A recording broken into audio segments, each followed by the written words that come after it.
10 class. अगर आप अपने वीक 1 के टॉपिक्स को देखें तो किस तरह के क्वेश्चन हमें पेपर में इन टॉपिक से फेस करने पड़ सकते हैं, उनको डिस्कस करते हैं। Firstly short questions. आपके पास इस टॉपिक से रिलेटेड बहुत सारे शॉर्ट क्वेश्चन आ सकते हैं और वो किस तरह से होंगे, जैसे what is reversible reaction, what is irreversible reaction, आप इनकी डेफिनेशन प्लस एग्जाम्पल लिखेंगे। What is chemical equilibrium state, इसी तरह what is static equilibrium state और what is dynamic equilibrium state. इसी तरह वो आपसे ये भी पूछ सकते हैं differentiate between static and dynamic equilibrium.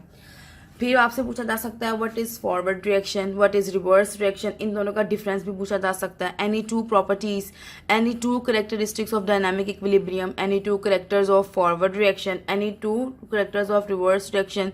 इस तरह के बहुत सारे क्वेश्चन आपको पेपर में आ सकते हैं, ठीक है।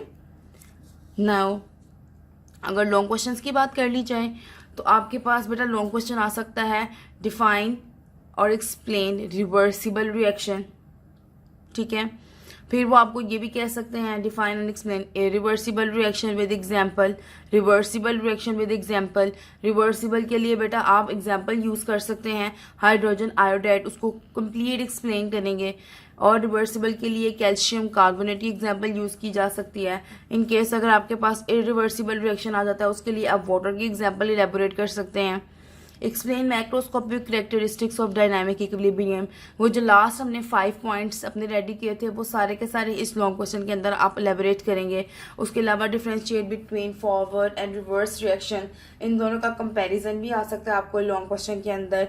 इस तरह के क्वेश्चन आप लोग प्रिपेयर करेंगे। अगर हम बेटा बात करें फॉर एमसीक्यूज कि एमसीक्यूज किस तरह से आते हैं, तो बेटा एमसीक्यूज आपकी बुक की किसी भी लाइन से आ सकते हैं। So for the preparation of MCQs you must have to read all the book. इसके अलावा किस तरह के एमसीक्यूज आप अगर बुक पढ़ रहे हैं या पेपर की तैयारी कर रहे हैं या क्वेश्चन आंसर्स अपने रिवाइव कर रहे हैं, तो बेटा उसके साथ आपने ये ध्यान रखना है कि बुलेट पॉइंट सारे रेडी हो जाए। जैसे what is the colour of iodine, what is the colour of hydrogen iodide, ठीक है। उसके अलावा single arrow represented the dash reaction, double arrow represented dash reaction. इस तरह से आपके पास एमसीक्यूज पेपर में आ सकते हैं। तो ये आपने सारे प्रिपरेशन इस तरह से करनी है, ठीक है। Thank you.